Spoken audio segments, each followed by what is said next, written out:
I'm here with my wife. For people who are not aware, she just recently got back from a multi-month stay in the city of Barcelona, Spain.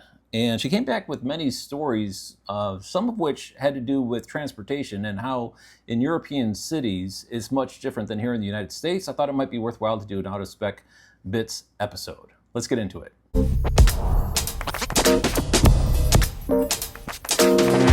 Huge news, folks. On September 2nd, in just a couple days, our nonprofit friends over the CCAN Action Fund are going to announce the winners for the raffle of 3 amazing electric vehicles. If you haven't bought your ticket to win a Rivian, Lucid, Porsche EV, or a Volkswagen ID Buzz and more, you're almost out of time. Here's the kicker, folks. This EV raffle for the planet is big time undersold. Literally thousands of tickets are left unpurchased, which means, mathematically speaking, your chances of winning are higher than ever. It's simple. Fewer tickets purchased means better odds for you. And remember, each ticket is worth not 1, but 3 chances to win prizes. You could win a Rivian R1S, like mine, or a Lucid Gravity, an Ioniq 5, or a Chevy Equinox. So, if you haven't picked up a ticket already, what are you waiting for? And if you already have one, might as well get another one. Increase your odds.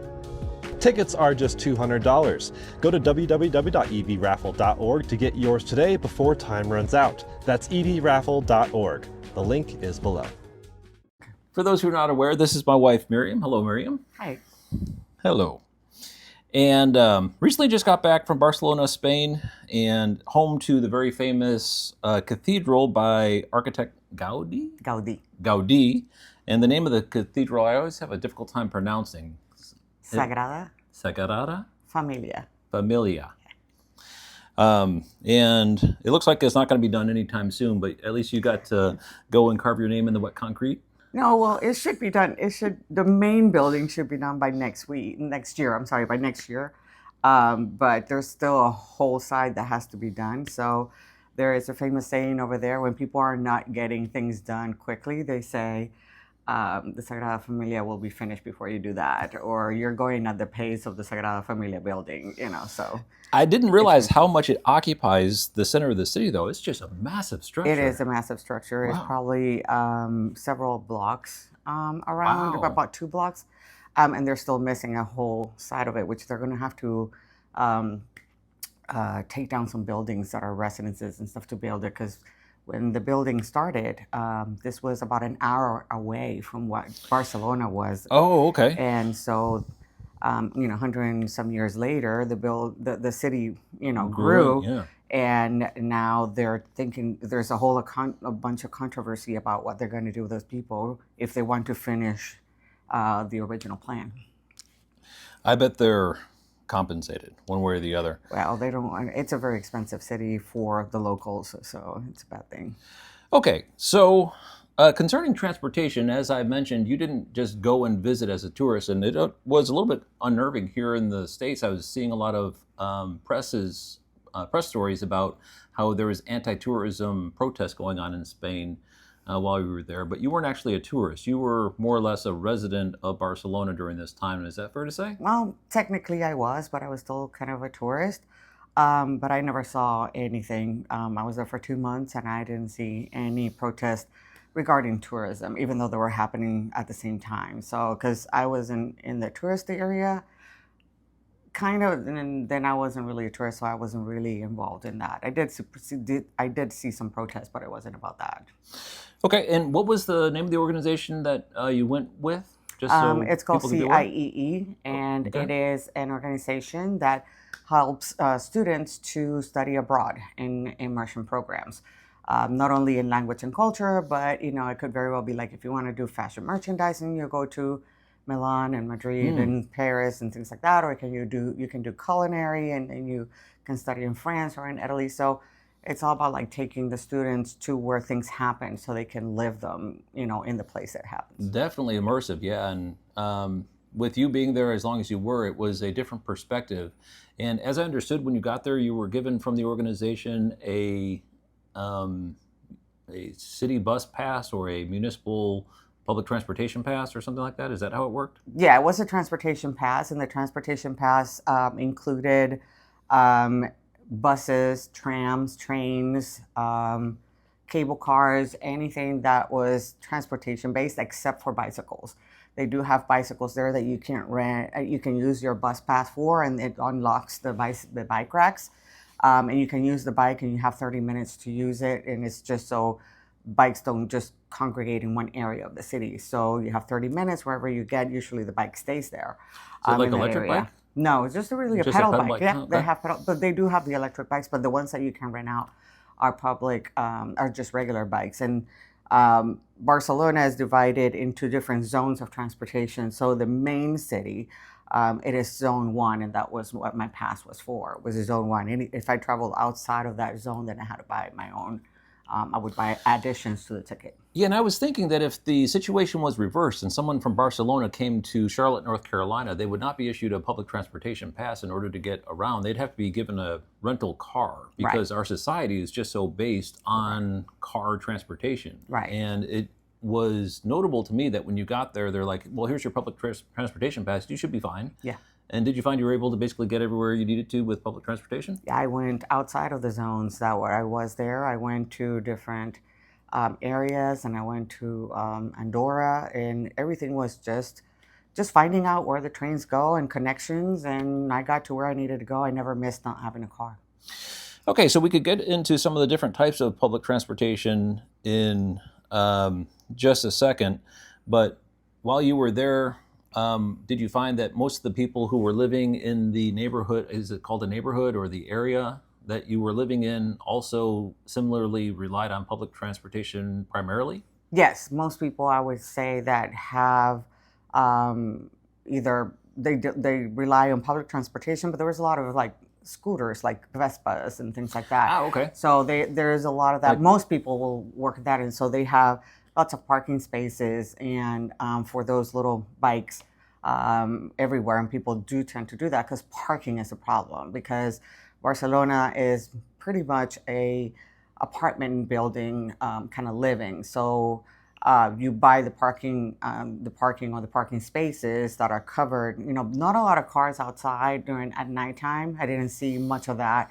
So obviously the cars are put away somewhere. And you would see signs of like, selling a parking spot close to here or things like that. But most people just, transportation wasn't based on scooters or those little scooters that you hold on to, and those were electric and things like that. So. The stand-up scooters? Mm-hmm. Okay. So let's talk about the transportation that you took on a regular basis. So you were there for 2 months, and during the work week, you would have to go from your apartment to some facility. Correct. And was it mostly bus transportation or train transportation or a mixed mode? It depended on what I was feeling in that day. It was close enough Oh, that I could options. walk. Yeah. Oh, you walk. Okay. Yeah, I could. I usually in the morning, because it was so hot during the day, I didn't want to get to work sweaty. So right in front of my apartment was a bus stop that took me pretty close to where I needed to go, probably a couple blocks down, but it was a 20-minute, commute, which is not bad at all. Then I would walk the rest of the way, but then in the afternoon after work was done, I would just walk home. It was not a big deal. And you sent me this picture here of an electric bus, and it looks like it's got something over the wheels. I'm assuming that's some kind of regenerative braking system or something. So was it common that there were electric buses, or was that kind of like every 1 in 20 sort of thing? No, I think most of the buses that are city-based, like the Barcelona transportation, the TMB transportation, most of those buses were electric. The ones that were not electric were like tourist buses or double-deckers.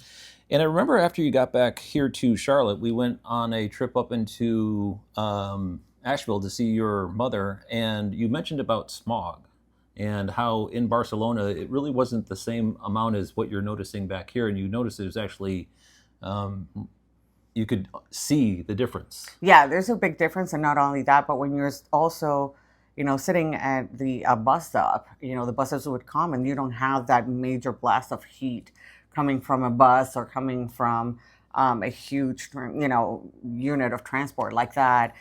You don't have smoke being blown in your face either. So it's already hot enough in Barcelona in the summer, and we don't need any kind of like other heat generating, vehicles there. Yeah, there was a lot of press about the heat in Spain this summer, and I know Barcelona is a little bit to the north, but even still, it definitely seemed hot. And I always think it's funny when I see a bus go by and the diesel tailpipe is lifted up, and that's supposed to be a solution. Right. No, it's not. It's still not. blowing the It's smog not. out. It's just blowing out higher instead of lower. Yeah. Okay, so the next picture is a car for sale, and it's 250 euros. I'm assuming that's per month, I guess, yes. and or $6,000, 6,500 euro down is what it looks like. And so it looks like because there's an advertisement for an electric car. This is an ID4, which is the bigger type of electric cars, because I understand in Europe they also have smaller electric cars, but we'll get into that in just a second. So it seemed like that was something that was starting to catch on. There's a lot of electric cars. I saw a lot of electric cars that were taxis. Not a lot of private-owned cars that were electric at all. Why do you think that was? Did you hear from the locals? I did. I talked to a couple locals about it, and I asked why was that was the case, and they said that there's not enough infrastructure to hold onto it, and so people are very reluctant to get electric cars. So because of the whole, heat generating and like trying to be electric or try to be more conscious of the environment, what people are doing is that they're getting hybrids, and that really is kind of like a happy medium Yeah, it for does most work, yeah. people. Because they just don't want to get stuck without gas anywhere because there's just nowhere to charge the cars. Yeah, and that makes sense why the taxis are electric, because they have like a depot they could go back to and get charge at night. Yeah, And I it guess. makes sense for them. And then the people who can't charge because they got older apartments and it's harder to find charging and there's not Right. enough public charging. I guess that makes sense. I also heard in France it's difficult to find charging. They're starting to start something new to get more charging on their interstates there. So maybe it's something that will slowly be solved. But I always heard that Europe was more further along with electric cars than here in the States. But maybe that's in other areas of Europe, like closer to Germany or something. You mentioned taking a trip to Andorra. Yes, Andorra. So like of Star Wars fame? No, no, no. Andorra is a principality that is at the north of Spain, very close to France. So it's kind of like if you think Monaco, which is Oh. kind of like its own individual thing, but not quite. Well, that's how Andorra is. It's its own principality, but it's kind of shared with everybody else, with the two. But it is a country by itself, kind of thing. So. It looks beautiful. My goodness, these mountains are absolutely spectacular. And you sent Yeah. some other pictures that I'm not showing here of farmers and whatnot. So I'm guessing it's very rural and It is a beautiful relaxed. place. It is a beautiful place, famous for skiing and for like fly okay. fishing and things like that. Yeah, Yeah, I didn't know there was skiing in this area of Europe. That's interesting. yeah, because it's the Pyrenees. Actually, I've never heard of the word Pyrenees. So that's a mountain chain, I'm assuming, separating France from Spain, I guess. Okay, thank you for the patronizing, sad look at you. You're so good. They're good. I didn't know. I need my European history lesson here. So we have electric vehicle chargers. And what was this parking lot? Was this like a public parking lot? It is a public parking lot. We, my flatmate and I decided to go over there to see a big sundial that they have on top of a mountain. So we walked from the last place where the town dropped us off in an electric bus. It was a little electric van. So they took us to one last place. We had to ended up walking the last 3 miles up the mountain. And then this is where you take the cable car to go all the way up to see it, which we were not able to do because by the time that we got there, there was a electric storm coming, so they told us not to. But this is the parking lot of that place where you take the cable car up. Oh, okay. Up to the top of the mountain to see the sundial. Right. Got it. And it looks like it's pretty heavily used. I've zoomed into these images, and they look like they've been around. Oh, there's the cable cars. They look like they've been around a while, so it looks like this has been a successful program of putting those chargers. And there's not just one or two, there's a whole bank of them. Right. When we got there was a car that was plugged in. I took this picture when they told us we couldn't go, and the car had already left. Okay. Yeah. Oh, yeah, and there's a cable. It kind of seems like what you're describing is how people get around in the cities are mostly relying on public transportation. And if they have a car, they got a hybrid. But most of the public transportation has been electrified. It's kind of... Yes, yes. Okay. And this is quick. This is a ski resort. So what they do is that during the summertime and during times that there's no snow, they just take people up to the mountain to see the views. But these really are, there's a place where there's chair lifts after this cable car takes you to a different station, and then you take a chair lift all the way up to the top, which I didn't get to do. We're going to have to go someday. It looks absolutely beautiful. Yeah. And then, of course, the poor hailstorm that kind of rained on the situation, then you just kind of huddled into a restaurant for a while in order to get your No, bus no, ride this back. was, we were under a bus station waiting in a bus stop Oh, waiting you're for trapped. yes, we were trapped here. And we were waiting for the smaller bus to take us down to the bus station so we could take the bus back home. Got it.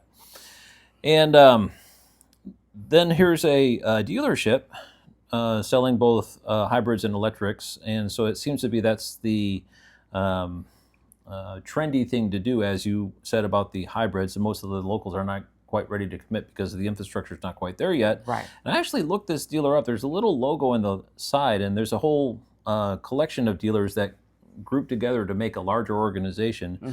And I'm guessing, because I looked at this picture kind of closely, most of the cars in there are plug-in cars, that in the city, these are the ones that people want the most, not only because of the environmental thing, but there's probably costs less to operate. So if you have the money to buy a car, you probably don't want to spend all that money on gas, because I understand gas is very expensive in Europe. So anyway. Yeah, in this section of where I took this picture, there were more houses. So there's a different kind of feel also. I had taken the metro to go see the park, Parkwell, and this was closer to there, and there's more houses in that area.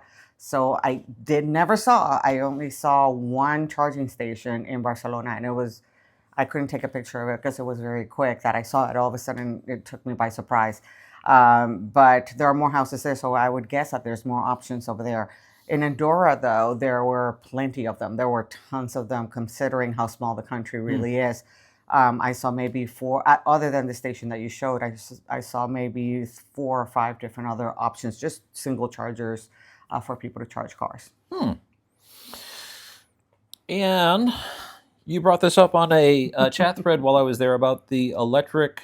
So this is a garbage truck? This is a garbage truck. If you can see there, it's not quite a street. These are what they're called, like they're transversal streets, and so people can walk. But this is where there's a lot of apartments in this area, so the garbage cans are outside like big dumpsters, and everybody takes their garbage to here and separate the recycling. So this is just one of those garbage trucks taking some of that out, and they are electric. So a lot of the maintenance that is done in the city, it's also done with those.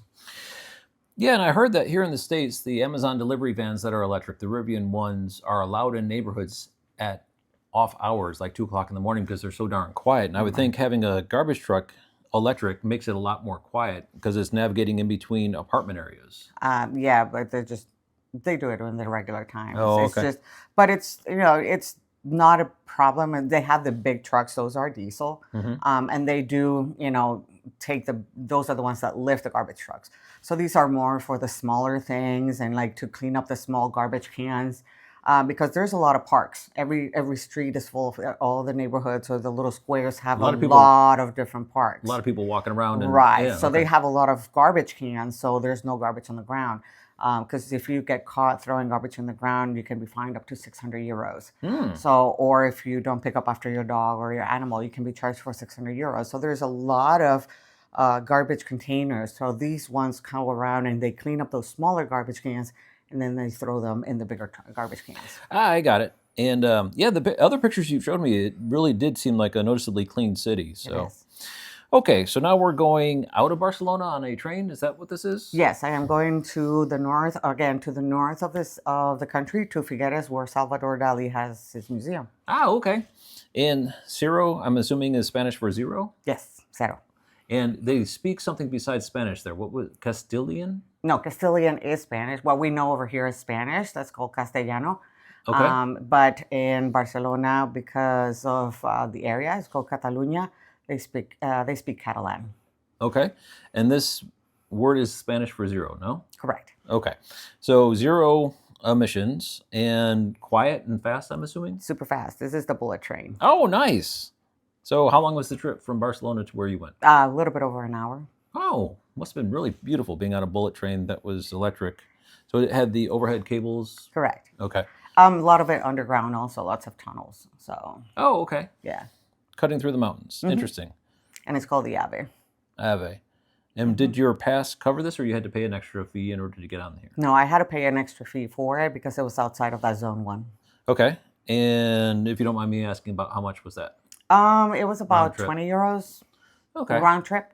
So about $30 round trip.